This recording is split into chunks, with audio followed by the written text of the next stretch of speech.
Hello everyone. Uttar Pradesh लोक सेवा आयोग द्वारा आयोजित स्वास्थ्य शिक्षा अधिकारी यानी कि एचईओ परीक्षा के लिए यह क्लास आप सभी के लिए बेहद महत्वपूर्ण रहने वाली है। इस क्लास में हम नए पाठ्यक्रम पर आधारित सामाजिक विज्ञान के सभी महत्वपूर्ण विषयों, महत्वपूर्ण तथ्यों, महत्वपूर्ण अवधारणाओं और संभावित महत्वपूर्ण प्रश्नों पर चर्चा करने वाले हैं। आप सभी इस क्लास को, इस वीडियो को ज़्यादा से ज़्यादा लोगों के साथ शेयर ज़रूर कर दीजिए।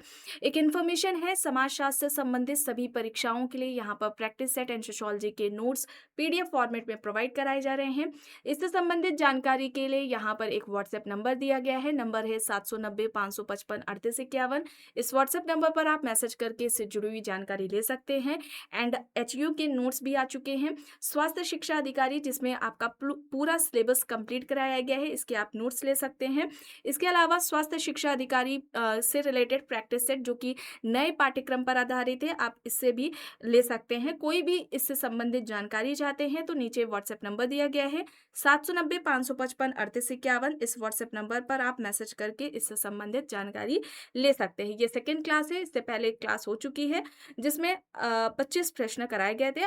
यहाँ तक देखिए हो गया था। यहाँ से आज से शुरू करना है। आज इस क्लास में टोटल 25 प्रश्नों की संख्या रहने वाली है। चलिए देख लेते हैं। प्रश्न यहाँ पर दिया गया है, लिंग यानी कि जेंडर और सेक्स में बुनियादी समाजशास्त्री अंतर क्या है। चलिए देखकर बताएं। विकल्प है दोनों एक ही हैं। विकल्प बी है सेक्स एक जैविक बनावट है जबकि जेंडर एक सामाजिक सांस्कृतिक निर्मित है। विकल्प सी है जेंडर प्राकृतिक है और सेक्स सामाजिक है। विकल्प डी है जेंडर केवल पुरुषों के लिए उपयोग होता है। बताएं क्या होगा यहाँ पर। सेक्स और जेंडर में बुनियादी समाजशास्त्रीय अंतर क्या है। सेक्स एक बायोलॉजिकल फैक्ट है, ठीक है, जैविक बनावट है, और जो जेंडर है ये सामाजिक सांस्कृतिक निर्मित है। यहाँ पर क्या होगा, ऑप्शन बी यहाँ पर राइट आंसर आपका सही हो जाएगा। चलिए आगे यहाँ पर देखते हैं। प्रश्न है, भारत में गर्भ का चिकित्सीय समापन अधिनियम किस वर्ष पारित किया गया था जो महिलाओं के सुरक्षित गर्भपात के सामाजिक और कानूनी अधिकार से जुड़ा है। 1961, 1971, 1981, 2001 यहाँ पर ऑप्शंस दिए गए हैं। सही यहाँ पर क्या होगा।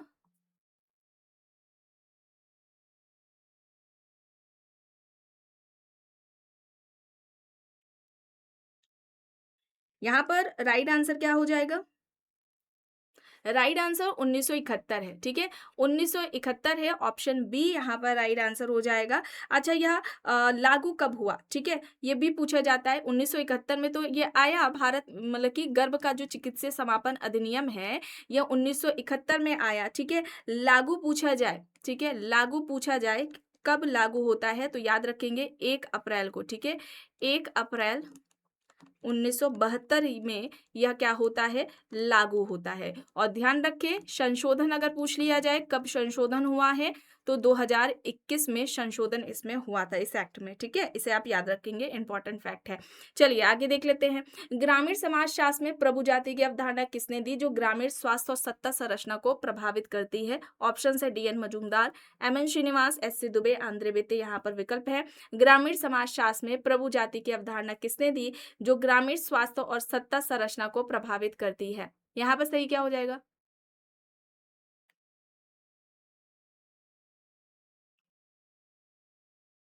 ग्रामीण समाजशास्त्र में प्रभु जाति का कॉन्सेप्ट किसका है, किसके द्वारा दिया गया है? समाजशास्त्र में आपने पढ़ा है डोमिनेंट कास्ट का कॉन्सेप्ट किसके द्वारा दिया गया था, श्रीनिवास के द्वारा। यहाँ पर विकल्प बी हो जाएगा, ठीक है, ऑप्शन बी यहाँ पर राइट आंसर हो जाएगा। चलिए आगे देखते हैं। राष्ट्रीय स्वास्थ्य मिशन के तहत शहरी गरीब आबादी को बेहतर स्वास्थ्य सेवाएं देने के लिए राष्ट्रीय शहरी स्वास्थ्य मिशन की शुरुआत कब की गई थी, है ना, कब हुई थी। 2005 में, 2009, 2013 या फिर 2015। यहाँ पर सही क्या हो जाएगा।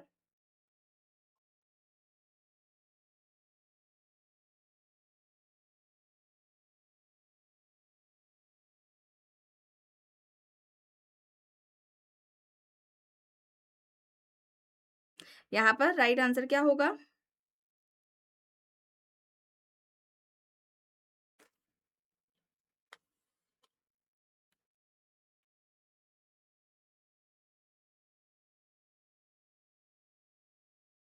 यहाँ पर राइट आंसर 2013 होगा, ठीक है। विकल्प यहाँ पर सी राइट आंसर हो जाएगा। 1 मई 2013 को यह शुरू होता है, ठीक है। जो नेशनल अर्बन हेल्थ मिशन है, यह 1 मई, ठीक है, 1 मई 2013 को NHM यानी नेशनल हेल्थ मिशन के उप मिशन के तहत शुरू हुई है,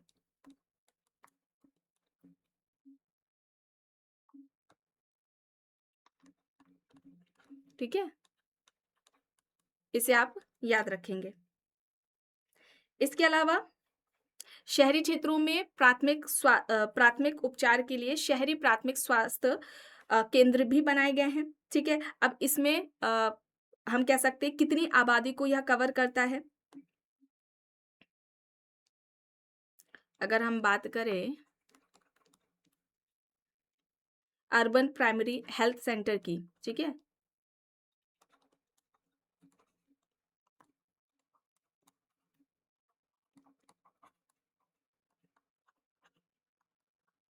इसमें कितनी आबादी है, कितनी आबादी को या कितनी आबादी के तहत इसकी स्थापना होती है? 50,000, ठीक है।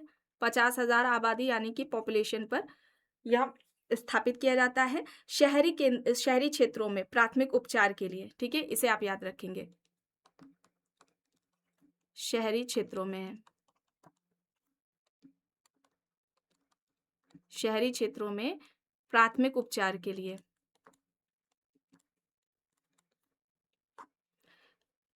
अर्बन प्राइमरी हेल्थ सेंटर, ठीक है, ये याद रखेंगे। शहरी प्राथमिक स्वास्थ्य केंद्र की स्थापना कितनी आबादी के लिए है? कितनी आबादी होनी चाहिए, कितनी पॉपुलेशन होनी चाहिए? 50,000 मतलब कि पॉपुलेशन होनी चाहिए। इसे यह कवर करता है अर्बन प्राइमरी हेल्थ सेंटर। इसके अलावा आपको NRHM के बारे में बताया गया था कल की क्लास में। NRHM, ठीक है, नेशनल रूरल हेल्थ मिशन, राष्ट्रीय ग्रामीण स्वास्थ्य मिशन, ठीक है। राष्ट्रीय ग्रामीण स्वास्थ्य मिशन की बात करें, ये ग्रामीण क्षेत्रों से संबंधित है। कब आती है? 2005 में। वहीं पर दूसरी ओर अगर हम NUHM की बात करते हैं, ठीक है,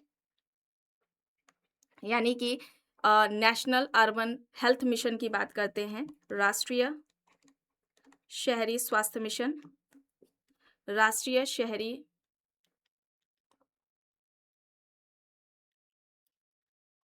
शहरी स्वास्थ्य मिशन, ये कब आता है? ये आपका 2013 में आता है। शहरी गरीबी यानी झुग्गी झोपड़ी वाले क्षेत्रों को यह कवर करता है, ठीक है, ये याद रखेंगे। और 2013 में ही इन दोनों को मिलाकर, ठीक है, इन दोनों को मिलाकर 2013 में NHM की स्थापना होती है। NHM यानी कि इसे हम क्या कहेंगे? राष्ट्रीय स्वास्थ्य मिशन, नेशनल हेल्थ मिशन, राष्ट्रीय स्वास्थ्य मिशन की स्थापना किसको मिलाकर की गई? ये इस तरह से प्रश्न पूछा जा सकता है, तो याद रखेंगे 2013 में NHM की स्थापना होती है, नेशनल रूरल हेल्थ मिशन और नेशनल अर्बन हेल्थ मिशन को मिला करके, ठीक है, ये याद रखेंगे। इंपॉर्टेंट फैक्ट्स आपको बताए गए हैं, इन पर प्रश्न पूछा जा सकता है। चलिए आगे देख लेते हैं। समाजशास्त्र में प्रकारवाद के अनुसार समाज में बीमारी या रुग्णता को क्या माना जाता है? ऑप्शन देखिए। समाज के लिए आवश्यक तत्व, एक सामाजिक शिथिलता या विचलन जो व्यवस्था को बिगाड़ती है, केवल एक जैविक घटना है, आर्थिक विकास का साधन है। समाजशास्त्र में प्रकारवाद के अनुसार समाज में बीमारी या रुग्णता को क्या माना जाता है?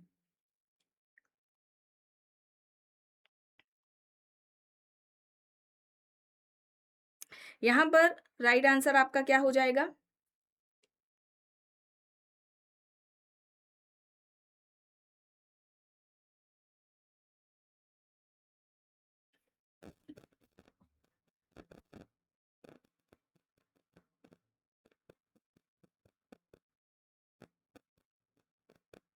यहाँ पर ऑप्शन बी हो जाएगा। ठीक है, एक सामाजिक शिथिलता या विचलन जो व्यवस्था को बिगाड़ती है, विकल्प यहाँ पर बी हो जाएगा। ठीक है, पार्सन्स क्या कहते हैं, पार्सन्स समाज सुचारू रूप से चले इसलिए मरीज को जो है ठीक करने की बात ये करते हैं। उन्होंने रुग्ण भूमिका का कॉन्सेप्ट दिया था, है ना, बीमारी जो भूमिका है, रुग्ण भूमिका का जो कॉन्सेप्ट है वो पार्सन्स के द्वारा दिया गया था। इससे पहले वाली जो क्लास हुई थी उसमें ये बात आपको बताई गई थी। ठीक है, समाज सुचारू रूप से चले इसके लिए इन्होंने मरीज को, व्यक्ति जो कि बीमार है उसको ठीक करने की बात की थी।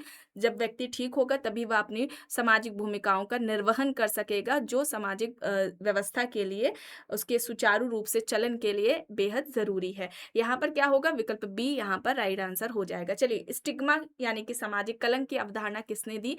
जो कुष्ठ रोग या एड्स जैसी बीमारियों से पीड़ित मरीजों के सामाजिक बहिष्कार को समझने में मदद करती है। ऑप्शन है पार्सन्स, गॉफमैन, रॉबर्ट मर्टन, फूको। यहाँ पर ऑप्शन है स्टिग्मा सामाजिक कलंक की अवधारणा किसने दी? जो कुष्ठ रोग या एड्स जैसी बीमारियों से पीड़ित मरीजों के सामाजिक बहिष्कार को समझने में मदद करती है। यहाँ पर राइट आंसर क्या हो जाएगा?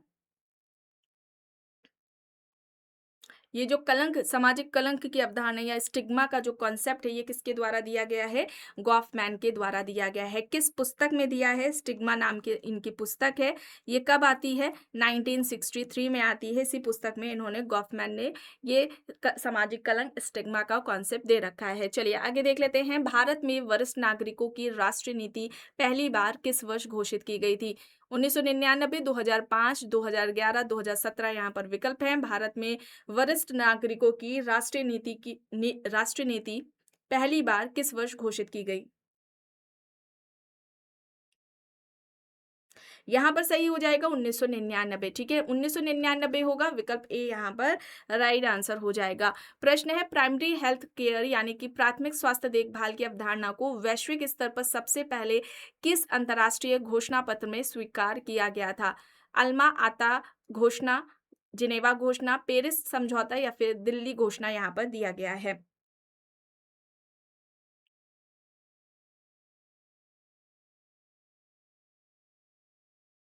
यहाँ पर सही क्या हो जाएगा?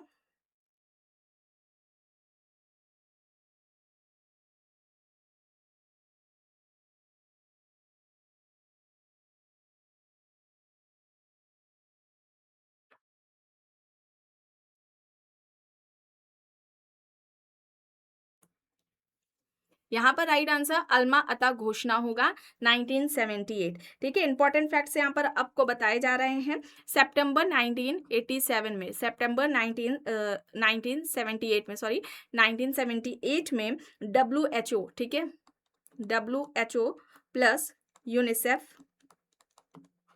ठीक है, यूनिसेफ ने सोवियत रूस में यानी कि यूएसएसआर के अल्मा अता शहर में, ठीक है,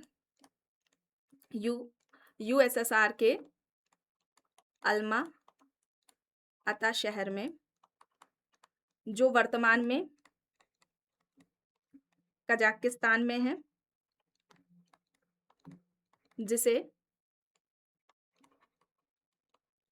अलमाटी कहा जाता है। ठीक है, अलमाटी कहा जाता है, वहां पर हुआ था अंतर्राष्ट्रीय सम्मेलन, जिसका घोषणा पत्र अल्मा अता घोषणा पत्र के नाम से जाना जाता है। जिसका नारा क्या था? ठीक है, नारा क्या दिया गया था? वर्ष 2000 तक सभी के लिए स्वास्थ्य, वर्ष 2000 तक के सभी के लिए स्वास्थ्य, ये इसका नारा था, ये याद रखेंगे। ठीक है, ये इंपॉर्टेंट है, पूछा जा सकता है।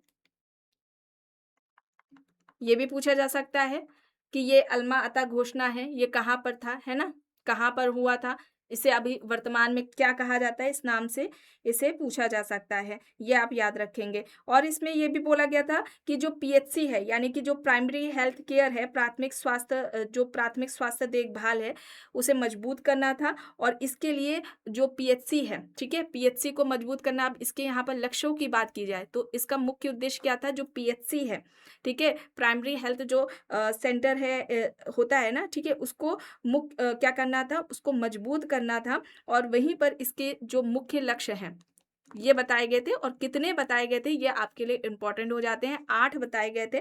पहला था स्वास्थ्य संबंधित, ठीक है? स्वास्थ्य संबंधित जो समस्याएं हैं हमारी,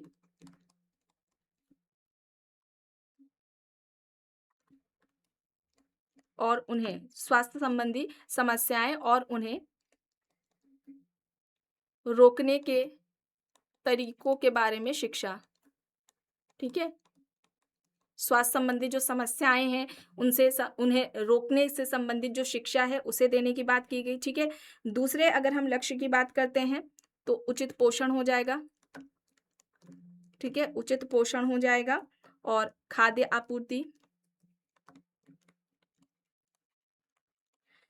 आपूर्ति को बढ़ावा, ये आप याद रखेंगे। तीसरे अगर लक्ष्य की हम बात करते हैं तो हमारा जो साफ पेयजल है प्लस बुनियादी स्वच्छता, ये आपका इंपॉर्टेंट हो जाएगा, ठीक है?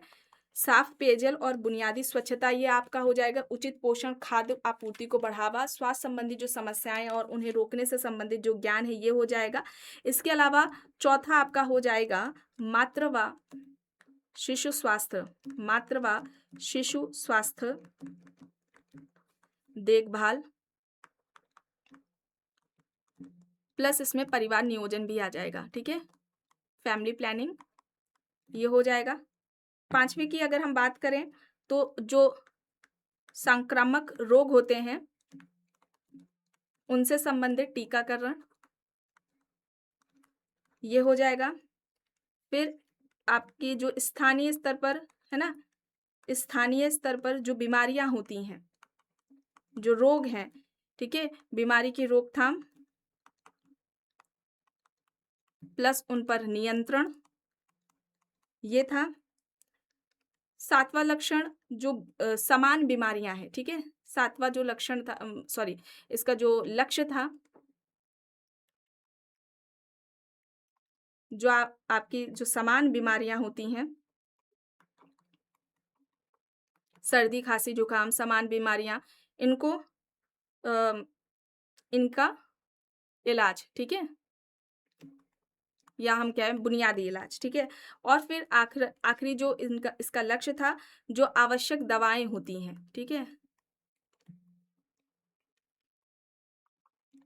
उनकी उपलब्धता। मोस्ट इम्पॉर्टेंट है, ये लक्ष्य पूछे जा सकते हैं, या ये भी पूछा जा सकता है कि ये जो अलमा-अता घोषणा था 1978 में, इसमें इनमें से कौन मुख्य लक्ष्य थे या इनमें से कौन से लक्ष्य नहीं थे। तो उचित पोषण, खाद्य आपूर्ति को बढ़ावा ये था। स्वास्थ्य संबंधी जो समस्याएँ होती हैं, उन्हें रोकने और स्वास्थ्य संबंधी जो समस्याएँ थी, साथ ही उन समस्याओं को रोकने के तरीकों के बारे में जो शिक्षा है, वो इसका लक्ष्य था। तीसरा ये था कि जो साफ पेयजल है और जो बुनियादी स्वच्छता है, ये लक्ष्य माना गया। चौथा ये था मातृ और शिशु स्वास्थ्य से देखभाल और फैमिली प्लानिंग, परिवार नियोजन इसमें आता है। संक्रामक जो रोग होते हैं उनके बचाव के लिए जो टीकाकरण है उसकी बात की गई। स्थानीय स्तर पर जो बीमारियां होती हैं उनकी रोकथाम, उन पर नियंत्रण लाने की बात की गई थी। फिर समान बीमारियां जो होती हैं, सर्दी खांसी जुकाम, इस पर इसका जो इलाज है वो, और जो आवश्यक दवाएं हैं, ठीक है, बुनियादी जो आवश्यक दवाएं हैं उनकी उपलब्धता, ये 8 प्रमुख इसके लक्ष्य थे, ठीक है। इसे आप याद रखेंगे, मोस्ट इंपॉर्टेंट है। चलिए आगे देखते हैं। जब कोई समाज आधुनिक चिकित्सा प्रणालियों के साथ साथ अपनी पारंपरिक प्रणालियों जैसे कि आयुर्वेद, यूनानी है, उसको भी समान महत्व देता है, तो इसे स्वास्थ्य समाजशास्त्र में क्या कहा जाता है? चिकित्सा बहुल्यवाद, चिकित्सा एकाधिकार, चिकित्सा का पश्चिमीकरण, अंधविश्वास यहाँ पर दिया गया है। जब कोई समाज आधुनिक चिकित्सा प्रणालियों के साथ साथ अपनी पारंपरिक प्रणालियों को भी समान महत्व देता है, तो इसे स्वास्थ्य समाजशास्त्र में हम क्या कहते हैं? क्या कहा जाएगा उसे?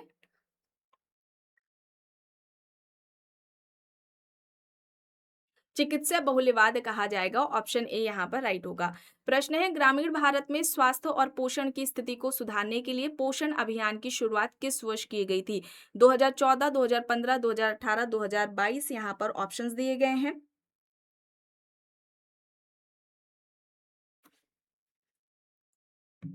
यहाँ पर राइट आंसर आपका क्या हो जाएगा?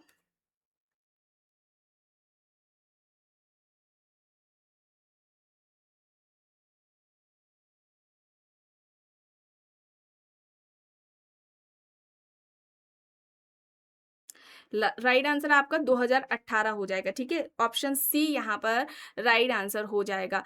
डेट के साथ आप याद रखें 8 मार्च 2018। ठीक है, ये कौन सा दिवस उस दिन था? अंतर्राष्ट्रीय महिला दिवस। अंतर्राष्ट्रीय महिला दिवस के अवसर पर यह योजना शुरू की जाती है, इसे आप याद रखेंगे। हो सकता है एयर और ये डेट ना पूछा जाए, पूछ लिया जाए दिवस के तौर पर। ठीक है, ऑप्शंस में देख लिया जाओ और फिर उसमें बताना हो तो याद रखेंगे। अंतर्राष्ट्रीय महिला दिवस 8 मार्च को मनाया जाता है। उस दिन यह योजना आपकी शुरू होती है, पोषण अभियान योजना शुरू होती है। इसके मुख्य लक्ष्य की अगर हम बात करें, ठीक है, इस योजना के मुख्य लक्ष्य की बात करें तो आप याद रखेंगे कुपोषण। ठीक है, कुपोषण को चरणबद्ध तरीके से समाप्त करना। कुपोषण को चरणबद्ध तरीके से समाप्त करना, ये इसका लक्ष्य था। ठीक है, और इसमें क्या क्या आते हैं? 6 वर्ष तक बच्चे, इस योजना में 6 वर्ष तक के बच्चे आएंगे। फिर किशोरियां आएंगी इसमें, इस योजना में किशोरियां आ जाएंगी। गर्भवती महिलाएं भी आएंगी इसमें, और यहाँ पर स्तनपान कराने वाली माताएं,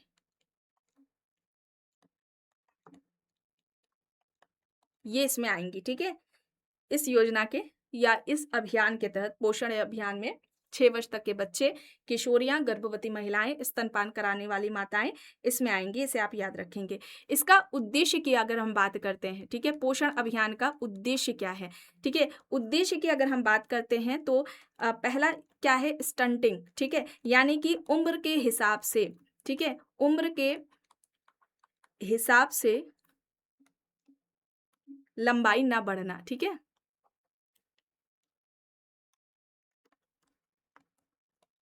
लंबाई ना बढ़ना, इसे याद रखें। तो जब ऐसा हो, उम्र के हिसाब से लंबाई ना बढ़ना, तो इसे प्रत्येक वर्ष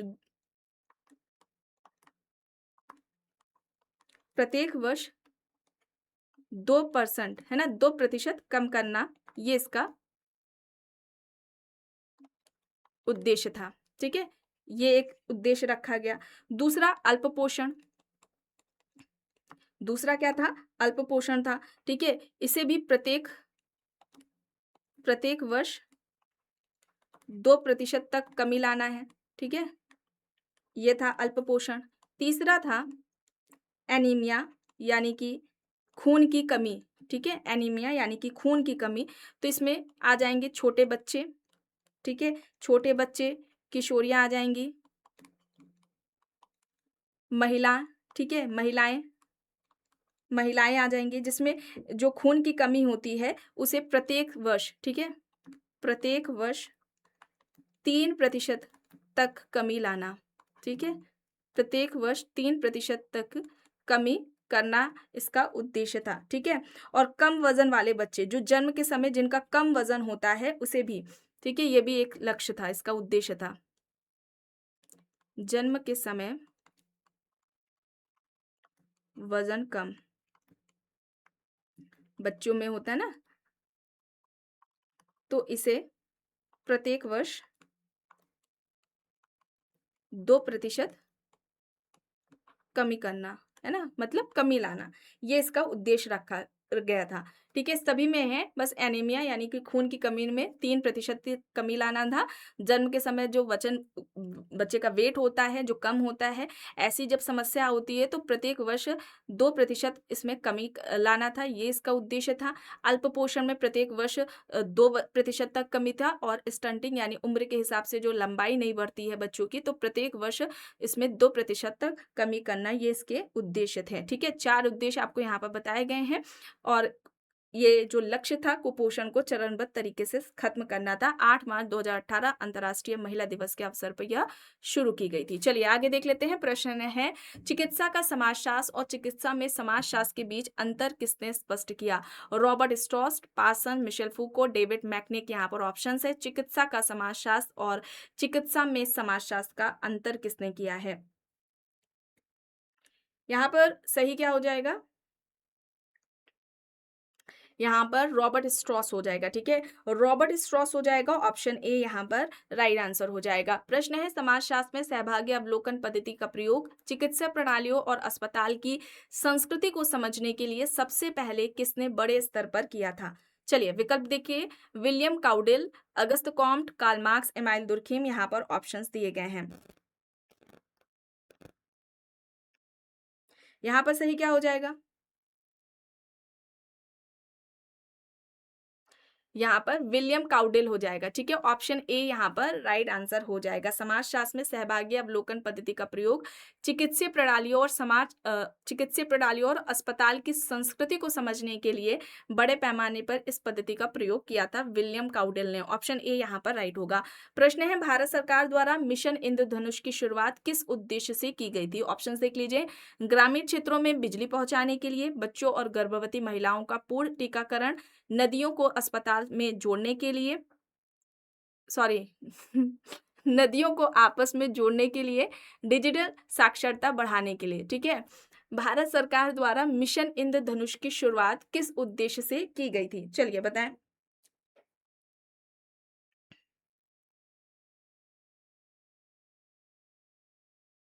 यहाँ पर राइट आंसर क्या हो जाएगा? बच्चों और गर्भवती महिलाओं का पूर्ण टीकाकरण, ऑप्शन बी यहाँ पर राइट आंसर हो जाएगा। ये योजना कब आती है? मिशन इंद्रधनुष कब आती है? तो 25 दिसंबर, ठीक है, 25 दिसंबर 2014 को मिशन इंद्रधनुष ये योजना आती है, ठीक है। मिशन इंद्रधनुष, इंद्रधनुष नाम क्यों पड़ा? इंद्रधनुष में 7 रंग होते हैं, तो 7 जानलेवा बीमारियों से बचाव के लिए टीके इसमें लगाए जाते हैं, ठीक है।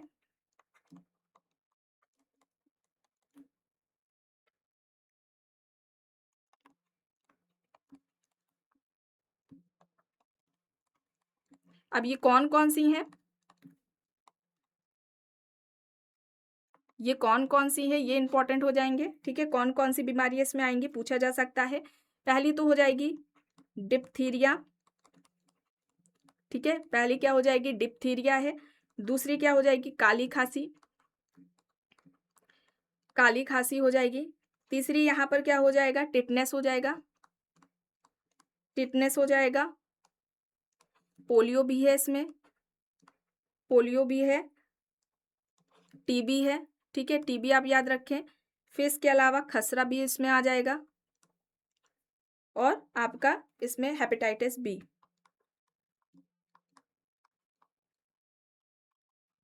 हेपेटाइटिस बी इसमें आ जाएगा। डिप्थीरिया, काली खांसी, टिटनेस, पोलियो, टीबी, खसरा, हेपेटाइटिस बी, ये 7 बीमारियां इसमें आ जाएंगी, ठीक है। 25 दिसंबर 2014 को यह योजना शुरू होती है, मिशन इंद्रधनुष। बच्चे और गर्भवती महिलाओं का पूर्ण टीकाकरण करने से संबंधित है ये। विकल्प बी यहाँ पर राइट आंसर हो जाएगा। चलिए आगे देख लेते हैं। Sociology of health and illness के संदर्भ में इलनेस बिहेवियर की अवधारणा किसने दी थी, जो बताती है कि व्यक्ति बीमार होने पर कैसा व्यवहार करता है और मदद कैसे मांगता है? David McNett, Parsons, Sutherland, Michel Foucault, यहाँ पर ऑप्शंस दिए गए हैं। राइट आंसर यहाँ पर क्या हो जाएगा?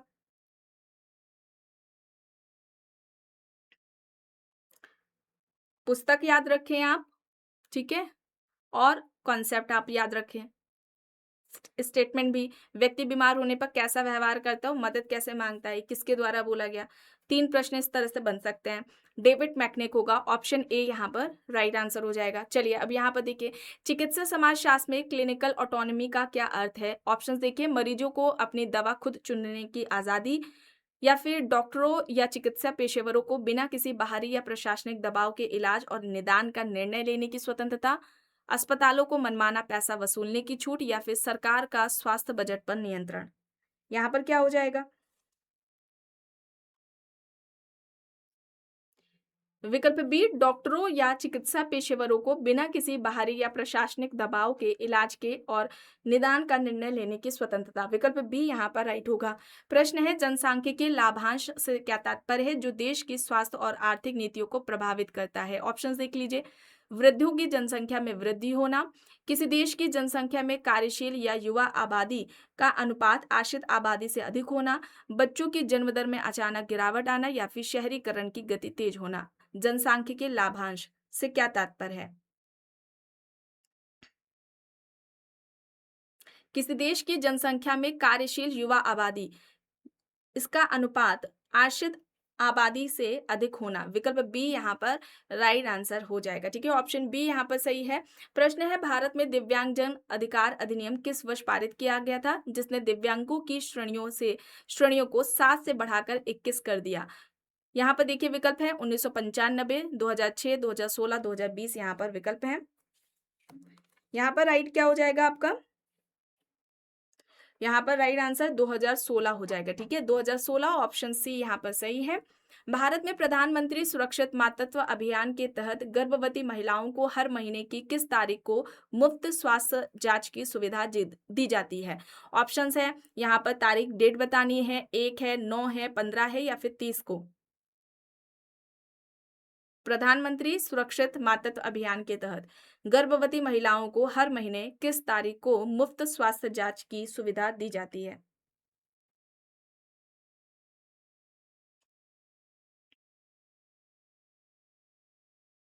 प्रधानमंत्री सुरक्षित मातृत्व अभियान, यह योजना कब शुरू होती है? 9 जून 2019 को। ठीक है, और इसका उद्देश्य क्या था? इस अभियान या इस योजना का उद्देश्य क्या था? मातृ मृत्यु दर में कमी और शिशु मृत्यु दर में कमी।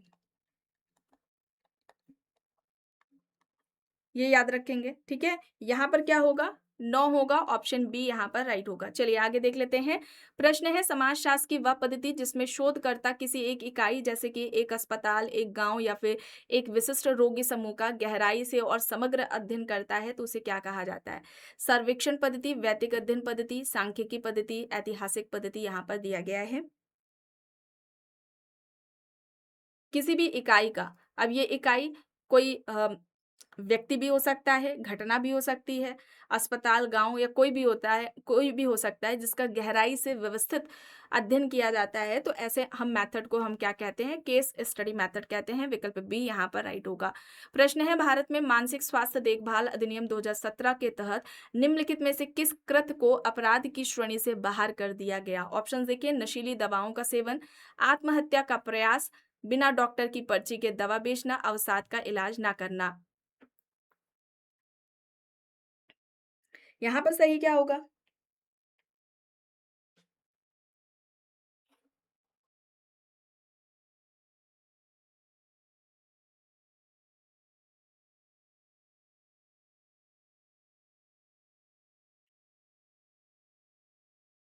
यहाँ पर आत्महत्या का प्रयास होगा। आईपीसी की धारा 309 के प्रभाव को सीमित किया गया है इसे। ठीक है, विकल्प बी यहाँ पर राइट हो जाएगा। ठीक है, इस कानून के तहत आत्महत्या का जो प्रयास करने वाला व्यक्ति है वो किस में होता है? माना जाएगा तो कि वो तनाव में होता है, इसलिए उसे सजा के बजाय इलाज की जरूरत होती है। ठीक है, यहाँ पर बी होगा। और आत्महत्या की अगर हम बात करते हैं तो ये जो सिद्धांत है वो किसके द्वारा, इसके जो प्रकार हैं या आत्महत्या को जो सिद्धांत है वो किसके द्वारा दिया गया था? दुर्खेम के द्वारा दिया गया था। आपने समाजशास्त्र में पढ़ा है। मानसिक स्वास्थ्य देखभाल अधिनियम कब आता है? 2017। ठीक है, 2017 के तहत इसे अपराध की श्रेणी यानी आत्महत्या को अपराध की श्रेणी से बाहर किया गया है। विकल्प बी यहाँ पर राइट होगा। प्रश्न है, भारत सरकार द्वारा किस वर्ष राष्ट्रीय जनसंख्या नीति की घोषणा की गई थी, जिसके तहत स्थिर जनसंख्या का लक्ष्य रखा गया था? 1976, 1991, 2000 या फिर 2010 यहाँ पर ऑप्शंस दिए गए हैं। चलिए बताएं यहाँ पर सही क्या हो जाएगा? बताएं। राष्ट्रीय जनसंख्या नीति, इसके 3 मुख्य लक्ष्य थे।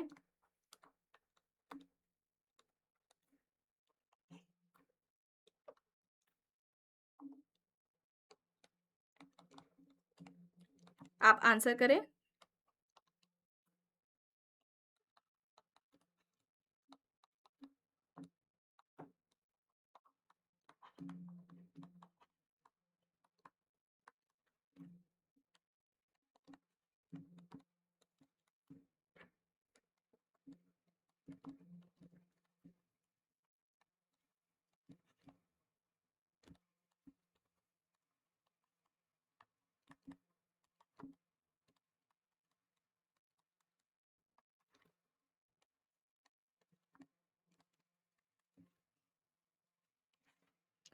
यहाँ पर राइट आंसर आपका क्या हो जाएगा? 2000। ठीक है, राष्ट्रीय जनसंख्या नीति 2000 में आती है, 15 फरवरी याद रखेंगे, 15 फरवरी 2000 में ये राष्ट्रीय जनसंख्या नीति आती है। 3 इसके मुख्य लक्ष्य थे। तात्कालिक लक्ष्य जिसमें गर्भ निरोधक जैसी सुविधाओं का विस्तार करना, स्वास्थ्य संबंधी बुनियादी ज़रूरतों को पूरा करना। दूसरा लक्ष्य जो था मध्यकालिक लक्ष्य है, ठीक है, मध्यकालिक लक्ष्य में क्या था, 2010 तक, ठीक है, 2010 तक TFR यानी टोटल फर्टिलिटी रेट, कुल प्रजनन दर को 2.1% पर लाना है, ठीक है, ये प्राप्त करना। तीसरे की अगर हम बात करते हैं जो दीर्घकालिक लक्ष्य है, ठीक है,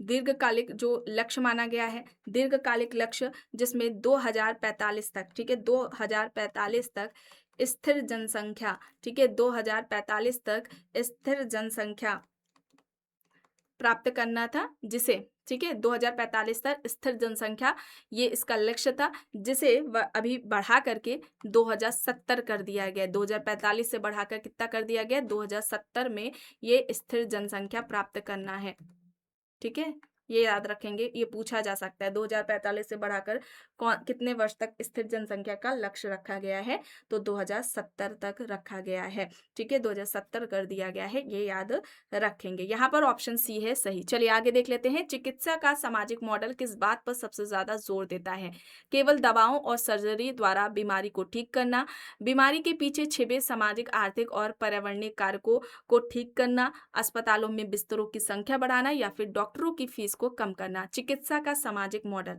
किस बात पर जोर देता है, यहाँ पर सही क्या होगा, बीमारी के पीछे छिपे सामाजिक और आर्थिक पर्यावरणीय कारक जैसे गरीबी, आवास, शिक्षा को ठीक करना। ऑप्शन बी यहाँ पर राइट आंसर हो जाएगा, विकल्प बी यहाँ पर आपका सही हो जाएगा। चलिए आगे देखते हैं, यहाँ पर प्रश्न, भारत में शिशु मृत्यु दर की गणना किस आधार पर की जाती है, क्या हो जाएगा, किस आधार पर की जाती है, प्रति 1000 जीवित जन्मों पर 1 वर्ष से कम उम्र के बच्चों की मृत्यु। यहाँ पर क्या होगा, ऑप्शन बी यहाँ पर आपका राइट आंसर हो जाएगा, ठीक है, विकल्प बी यहाँ पर क्या हो जाएगा, आपका राइट आंसर हो जाएगा। आगे चलते हैं, देखते हैं, राष्ट्रीय ग्रामीण स्वास्थ्य मिशन के तहत ग्रामीण स्तर पर स्वास्थ्य, शिक्षा और सेवाओं को जोड़ने वाली कड़ी के रूप में किसे नियुक्त किया जाता है, बताएं। एन ANM है, आशा है, आंगनबाड़ी कार्यकर्ता है, लेडी हेल्थ विजिटर है। राष्ट्रीय ग्रामीण स्वास्थ्य मिशन कब आता है, 2005 में आता है। यहाँ पर क्या हो जाएगा, यहाँ पर आशा हो जाएगा, ऑप्शन बी यहाँ पर राइट हो जाएगा। आखिरी प्रश्न है, आयुष्मान भारत प्रधानमंत्री जन आरोग्य योजना के तहत प्रति परिवार प्रतिवर्ष कितने रुपए तक के मुफ्त कैशलेस इलाज का प्रावधान है, 2 लाख, 3 लाख, 5 लाख या फिर 10 लाख। आयुष्मान भारत प्रधानमंत्री जन आरोग्य योजना कब आती है,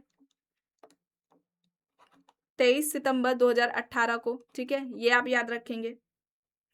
इससे संबंधित जो एजेंसी है, ठीक है, इससे संबंधित, इस योजना से संबंधित जो एजेंसी है जो राष्ट्रीय स्तर पर इसे लागू करती है, उसका नाम क्या है, राष्ट्रीय स्वास्थ्य प्राधिकरण, राष्ट्रीय स्वास्थ्य प्राधिकरण है, ठीक है, नेशनल हेल्थ अथॉरिटी है, NHA। यहाँ पर क्या होगा, यहाँ पर आपका 5 लाख रुपए होगा, ऑप्शन सी यहाँ पर राइट आंसर हो जाएगा। तो आज की इस क्लास में बस इतना ही। आई होप ये आपको क्लास पसंद आई होगी। अगर पसंद आई है तो प्लीज़ लाइक करिएगा, कमेंट करके ज़रूर बताइएगा। चैनल पर अगर आप नए हैं तो चैनल को भी ज़रूर सब्सक्राइब कर लीजिएगा, एंड इस वीडियो को जितना हो सके ज़्यादा से ज़्यादा लोगों के साथ शेयर भी ज़रूर करिएगा।